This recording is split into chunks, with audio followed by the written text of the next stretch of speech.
Yes, mugoroba mwiza, mugoroba umugisha nshuti z'akadasohoka bakunzi ba News Lab TV. Birumvikana n'amakuru nanone tugarutsemo arebana n'umutekano politike na diplomasi. Tugiye kuba tubapudetinga mu bice bigiye bitandukanye tubabwira uko urugamba rwamaze kuba rwongera ruba imbere ngekani nanone ku butaka bwa Repubulika Iharanira Demokarasi ya Kongo. Turaza kunyemera tugaruke ku makuru menshi agiye atandukanye, ariko mbere yo kugira ngo ayo makuru tuyinjiremo tubanze dusuhuza abantu ndetse tunabaha ikaze badukurikira bari mu gihugu cy'u Rwanda, mu gihugu cy'u Burundi, abantu bari Kenya, bari Tanzania, bari Malawi, bari South Africa, Zimbabwe, Zambia, ndetse kandi n'abantu bibereye ku mugabane w'Uburayi, Leta Zunze Ubumwe za Amerika, Ububiligi ndetse n'Ubufaransa. Tubahaye ikaze mu ntara ya gatandatu diaspora, mwiyumvemo ikaze. Birumvikana rero, nyamuneka sindi butinde turaza gusimukira mu bice bigiye bitandukanye birimo n'umujyi wa Uvira. Ubu tuvugana mu mujyi wa Uvira indani rwagati, cyitwa abo mu bwoko bw'abatutsi by'umwihariko batangiye kugenda bateshwa ndetse bakanasenyerwa bikomeye mu bice bigiye bitandukanye. Ni zimwe mu nkuru zikomeye tugiye kwa twinjiramo tuva imuzi n'imuzingo tubabwira uko bihagaze. Gusa si ibyo gusa, turaza no kurebera hamwe amwe mu mazu by'umwihariko yagiye asahurwa ndetse n'ibice byagiye byumvikanamo amasasu mu kanya gato gashize. Si umujyi wa Uvira gusa turi bugarukeho by'umwihariko, nyemera nkubwire yuko ubu tuvugana uwitwa Olivier Nduhungirehe yamaze kwerekeza ku butaka bwa Repubulika ya Demokarasi ya Kongo mu nama idasanzwe tugiye kwavira imuzi n'imuzingo, ukamenya iyo nama igamije iki, bimeze bitari inama by'umwihariko iri kubera mu butaka bwa Repubulika ya Demokarasi ya Kongo. Minisitiri Nduhungirehe rero iyo nama yayitabiriye ku rwego rwo hejuru, turaza kubikomozaho, turaza kugaruka by'umwihariko ku kijyanye n'amakuru arimo aturuka mu bice byano muri teritwari ya Warikare, tubabwira uko situation ihagaze. Warikare naho ibintu byakaze, imirwano yakomeje kugenda ica ibintu, turaza kuba tubikomozaho tugenda tubapudetinga gatanu kuri gatanu. Muri ano makuru yacu muraza kunyemera mbabwire yuko nyamuneka ibintu byamaze gukara Kinshasa hagati y'ishyaka by'umwihariko ry'uwitwa Joseph Kabila Kabange ndetse n'ishyaka riri ku butegetsi rya Tshisekedi. Turaza kuba tubabwira uko bimeze, ariko kandi tuze kurebera hamwe ikijyanye na coup d'etat by'umwihariko iri kuvugwa Kinshasa.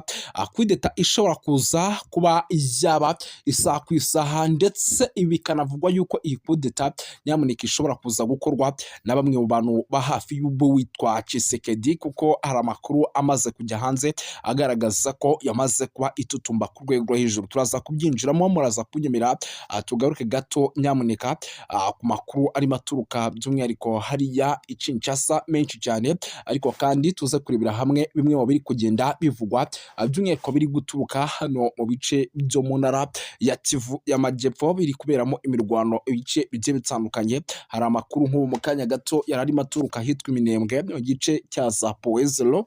Murabizi ko hamaze iminsi igisirikare cya 23 kihigaruriye gifatanyije na MRDP twirwaneho. Turaza kumenya byinshi kuri ibi bice birimo biragenda bivugwamo icyitwa imirwano yo ku rwego rwo hejuru. Si byo gusa kandi nanone mwaza kunyemera turebere hamwe bimwe mu bikoresho birimo imbunda zemereye bikomeje kugenda bigezwa muri biriya bice mu buryo bw'ibanga rikomeye, ndetse ibi bikaba binagaragaza ko urugamba rushobora kuza gufata indi ntera.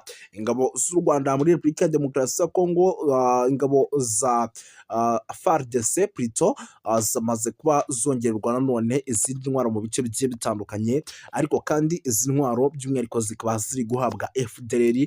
Nk'ubu tuvugana mu gice cyano muri teritwari ya Rubero hamaze kumanuka izindi lokobuta ziri kugenda zizana ibikoresho.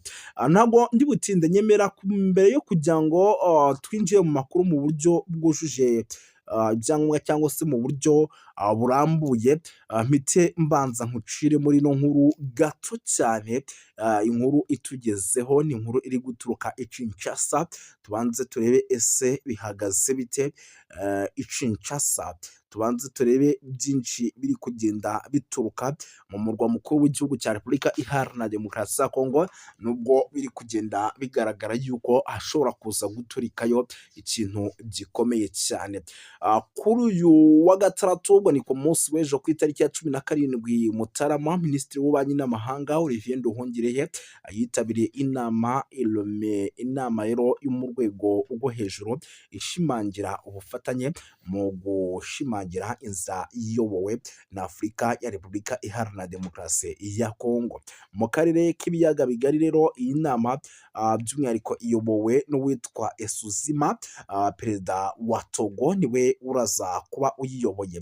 Mu ijambo rye rero Minisitiri Nduhungirehe yashimangiye ko mu ntangiriro za 2026 ni ngombwa mu gushimangira ko ibyagezweho 2025 binyuze mu nzira za diplomasi nk'ingirakamaro bidasubirwaho bishobora gufasha by'umwihariko ibihugu bigiye bitandukanye.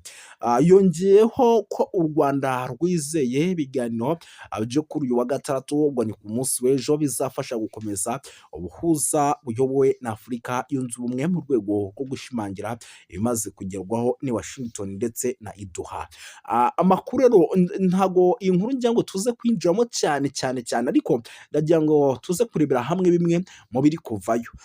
Niyo mpamvu mbanze kubaciramo iyi ngiyi by'umwihariko yasohotse ku munsi w'ejo. Nk'uko amakuru rero ari kugaragara avuga ko nta mugambi mushya w'amahoro watangiye mu gusoza iyi nama. Icyokora abitabiriye amahugurwa ngo biyemeje guha ingufu ubwunzi bwa Afurika mu mwaka w'2026 bugizwe n'ubunzi butatu, bose ngo bagahuza by'umwihariko ari abakuru b'igihugu, ngo ni ibihugu bigera kuri bitatu birumvikana n'u Rwanda, Repubulika ya Demokarasi ya Kongo ndetse n'u Burundi. Ngo hateganyijwe rero ingendo mu minsi iri imbere cyane i Kinshasa, Kigali, i Kampala na Gitega kugira ngo byihuze ngo ishyirwa mu bikorwa by'impande zombi zemezwe mu buryo navuga ko budasanzwe. Ibyo nibiri kugenda by'umwihariko bigaragara. Ni ukuvuga ngo iyi nama rero ku munsi w'ejo ni inama yabaye, ariko muri uku kuba kw'iyi nama by'umwihariko yabaye ku munsi w'ejo nta kintu na kimwe byigeze bitanga. Ni ibintu nyine byabaye birangije birangira aho ngaho, nta kintu na kimwe kidasanzwe byigeze by'umwihariko bigira bitanga. Navuga yuko byahinduye ku kijyanye n'ibiganiro byagombaga kuba hagati y'ibihugu byombi. Ni ukuvuga ngo iyi nama mu by'ukuri kuba ko yabaye. Andi makuru rero akomeje kugenda atugeraho atariho ivumbi, ni amakuru navuga ko arimo aturuka mu bice bya hano n'ubundi muri teritwari ya Uvira. Ni ukuvuga ngo iby'inama byo nta nubwo ndi bubivugeho byinshi, kuko nubwo yabaye ni inama navuga ko itigeze igira icyo ifasha gikomeye by'umwihariko uruhande rumwe ngo urundi by'umwihariko bigire bite bikunde. Nyine impande zombi zagumye mu byirahiro, niko nabivuga. Bishatse kuvuga yuko nta kintu yigeze ifasha impande n'ubundi zihanganye, ahubwo murabizi ko 2023 by'umwihariko mbere y'uko iyi nama iba n'ubundi ibikorwa byo kuva mu mujyi wa Uvira byo byari byakozwe ndetse binarimbanije. N'inama yarangiye nta musirikare wa 2023 urangwa muri uno mujyi wa Uvira. Nyemera nkubwira yuko rero inzu z'abatutsi mu mujyi wa Uvira mu ntara ya Kivu y'Amajyepfo zagabweho ibitero n'abaturage bayobowe n'abarwanyi ba Wazalendo basuye mu mujyi wa Uvira, cyane by'umwihariko ibitero bimaze gukorwa n'ibitero byibasiye amazu y'abaturage bo mu bwoko bw'abatutsi. Muri iyi video rero ikomeje kugenda ikwirakwizwa ku mbuga nkoranyambaga cyangwa se ku cyitwa rezo sosiyo, hagaragayemo abantu bari gusahura mu rugo rw'umuntu, abandi bavuza induru bati ntihagire ikintu na kimwe musiga muri aya mazu y'abanyarwanda. Andi makuru rero avuga ko ngo iri hohoterwa ririmo rirafatwa nk'iryiganjemo abatutsi ryasahuwe ryakozwe muri iki gitondo by'umwihariko ku cyumweru. Biravugwa ko rero ndetse abasivili 5 bose bamaze gupfa butuvugana mu bice by'umujyi wa Uvira. Abasivili rwose bagera kuri 5 bo bamaze kuba bitaba Imana.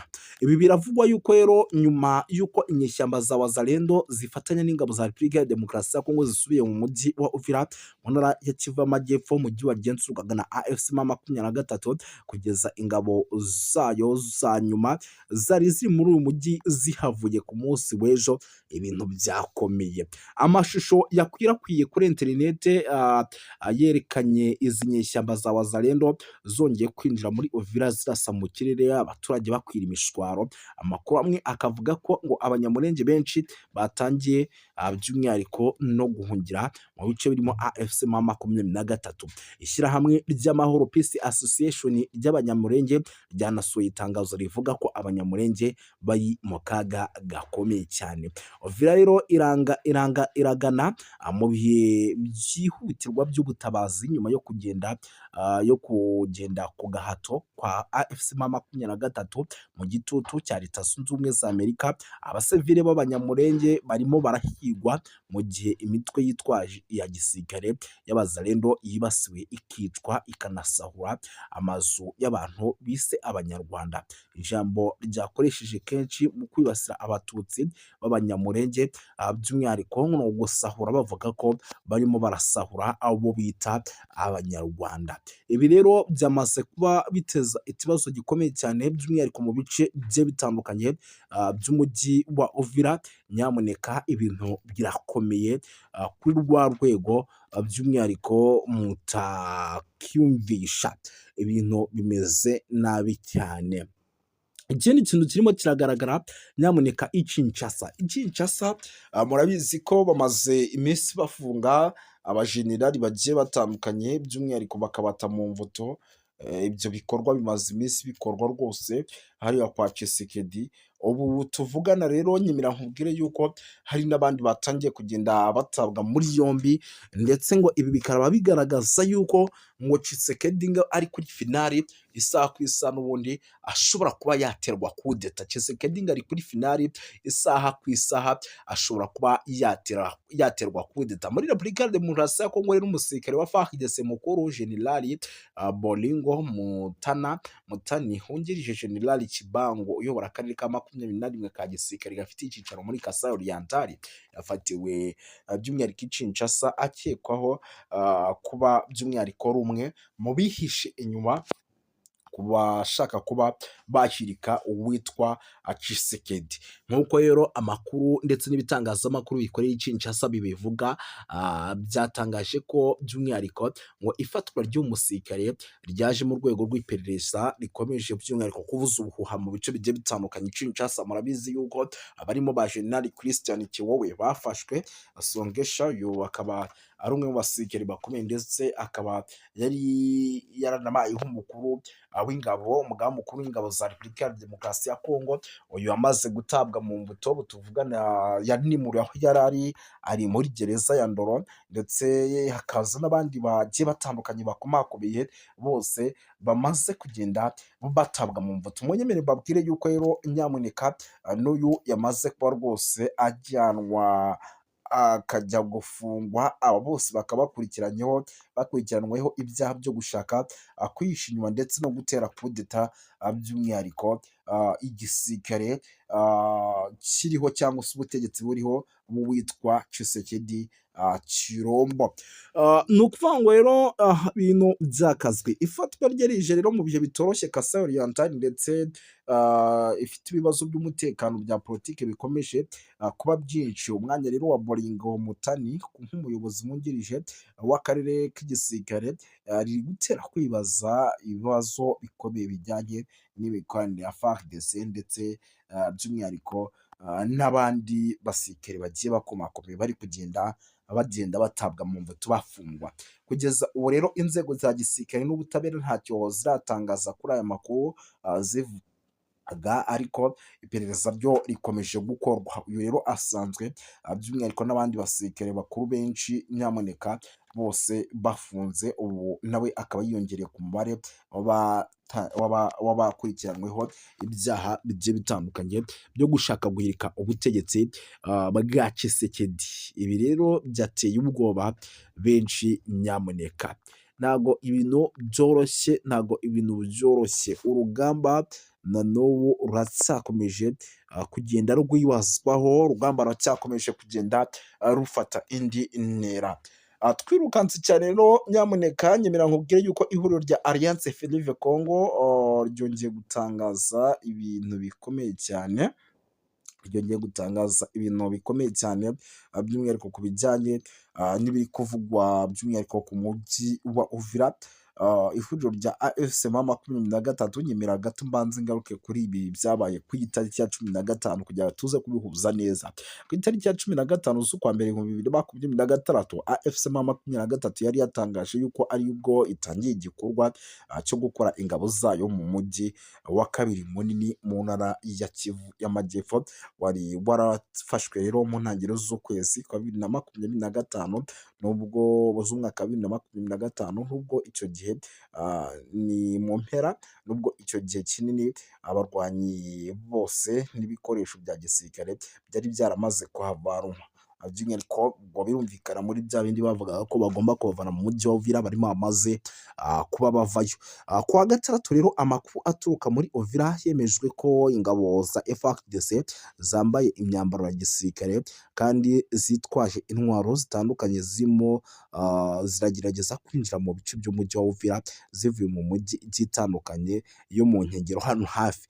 Bamwe muri abo rero bagendaga n'amaguru mu gihe abandi batwawe mu makamyo ya gisirikare. Amakuru agaragaza yuko rero nyamuneka ngo abatari bake bahuye n'abaturage, ubwo ni ku ruhande rwa FARDC, mu gihe ubwo ku ruhande rwa M23 nabo barimo bagira gute basohoka mu mujyi wa Uvira. AFC M23 rero yasobanuye ko abarwanyi bayo bagize icyo yise ishami rishinzwe kugenzura no gukurikirana umutekano. Uyu mutwe rero watangaje ku mugaragaro ko washyize umujyi wa Uvira mu maboko y'imiryango mpuzamahanga, ariko mbibutsa ko uyu mutwe ukimara gutangaza ko washyize amaboko mu ihuriro ry'imiryango mpuzamahanga, imiryango mpuzamahanga ntabwo yigeze igera muri uno mujyi wa Uvira. Nk'uko AFC M23 yari imaze igihe by'umwihariko ikora buri kimwe cyose gishoboka kugira ngo uyu mujyi wa Uvira by'umwihariko bawuvemo, ariko nimba banawuvuyemo bagira amaboko bawusigamo kugira ngo noneho nihagera n'ikibazo kibaho bamenye ngo ikibazo cyabayeho byagenze gutya, uyu mujyi yenda MONUSCO niba urimo harimo harakorwamo ibikorwa by'ubugizi na nyine bagira aho bawubayiza. Ni ukuvuga ngo rero icyo bakoze ntabwo bo uyu mujyi bawuvuyemo MONUSCO iwurimo, ahubwo bawuvuyemo mu rwego rwo kwizera yuko uko byagenda kose kuva imiryango mpuzamahanga ibi bintu yabibonye, by'umwihariko kugira ngo bahite uyu mujyi nabo bawinjiramo, noneho batangire gukora ibikorwa M23 yakoraga mu buryo bwo kugira ngo umutekano w'abasivile hariya ube wujuje ibyangombwa. Ubwo rero rwose M23 ahubwo ikivamo ntabwo hinjiyemo MONUSCO ndetse nta n'abandi bigeze binjiramo mu kijyanye n'imiryango mpuzamahanga, ahubwo nyamuneka nyemera nkubwire yuko hahise hajyayo bamwe mu bagizi ba nabi, abasahura ndetse bakanakora ibikorwa by'ubugizi bwa nabi. By'umwihariko rero ibikorwa by'ubusahuzi bikaba byamaze kuba bifata indi ntera, ndetse bikaba n'ibikorwa by'ubusahuzi byamaze kuba rwose byongera guhita byibasira abaturage bavuga ururimi rw'Ikinyarwanda bo mu bwoko bw'Abatutsi. Iki rero kikaba ari kimwe mu bintu byababaje M23, nubwo itangazo ritari ryajya hanze, ariko bamaze kuba nyamuneka bariteraho kashi, barishyiraho umukono mu rwego rwo kugira ngo abasivile by'umwihariko mu bice by'umujyi wa Uvira bataza kugumya kwicwa mu rwego rwo hejuru. Ibyo bintu rero biri kugenda bigaragara mu bice bigiye bitandukanye. Amakuru mfite rwose ni uko isaha ku isaha nyamuneka bishobora kuza gukomeza kuba byahindura isura ku mirongo y'imbere ku rugamba. Ikindi kintu gikomeje kugenda kigaragara mu bice bigiye bitandukanye kugeza magingo aya ni uko hano mu bice by'umujyi wa Uvira ikosa ryakozwe ari ukwava, noneho bakava igice cy'i Burundi n'ubundi. Ku bari bazivuga ngo yenda ngo haba hari imiryango mpuzamahanga, ngo haba hari za MONUSCO itari yahagera, byibura ngo uyu mujyi bawubashyire mu maboko, bagaragaze ko bawubashyize mu maboko. Ndabona hano hari drone irimo iranyandikira. Ndabona hano hari drone irimo iranyandikira, ni umuvandimwe urimo uranyandikira ambwira ibijyanye na operasiyo zikomeje gukorwa by'umwihariko mu bice by'umujyi wa Uvira. Umujyi wa Uvira haracyakorwamo operasiyo navuga ko zidasanzwe kandi zikomeye cyane, zidasanzwe kandi zikomeye cyane. Umujyi wa Uvira rero ni umujyi kugeza magingo aya ibyabo byamaze kuba agatiranzamba ka nyina wa nzamba. Ndabona rwose akiri kumbwira ati abasivile bo kwicwa ni imbere cyane, ati baracyakomeje kwicwa ku buryo bukomeye. Ibi biri gutera ubwoba bwinshi bamwe by'umwihariko mu bari hano mu mujyi wa Uvira. Muze kugomya by'umwihariko mudukurikiranire ibikorwa by'ubugizi bwa nabi by'ubunyamaswa bize kuba byahagarara. Ndabona umuvandimwe rwose ari bagenda binyandikira ambwira ati muze kuba maso mu buryo bukomeye cyane kugira ngo ibikorwa nk'ibi by'ubugizi bwa nabi bize kugenda by'umwihariko bihagarara muri rusange, bitaza gukomeza kwibasira abasivile bo mu bwoko bw'abatutsi nk'uko byagaragaye by'umwihariko bavuga ururimi rw'ikinyarwanda. Amakuru menshi cyane rero arebana n'umutekano, politiki na diplomasi, gato cyane bakubite update. Ni update iturutse hano muri teritwari ya Walikale ahitwa Hembe. Hembe ibintu byakaze, imirwano ikomeje guca ibintu mu kanya gato rwose gashize. Icyitwa urugamba rwari rwambikanye, ariko n'ubundi muri uru rugamba rwari rwambikanye biza kurangira igisirikare kitari cyitwaye neza mu buryo bukomeye cyane, aho gikomeje guhangana ndetse kinasubiza ibitera inyuma by'umwihariko by'abazalendo. Mu kanya gato inkuru turaje tunayibakurikirana neza mu buryo bwimbitse, ahubwo tunabashimire gato dusoreza aha ngaha.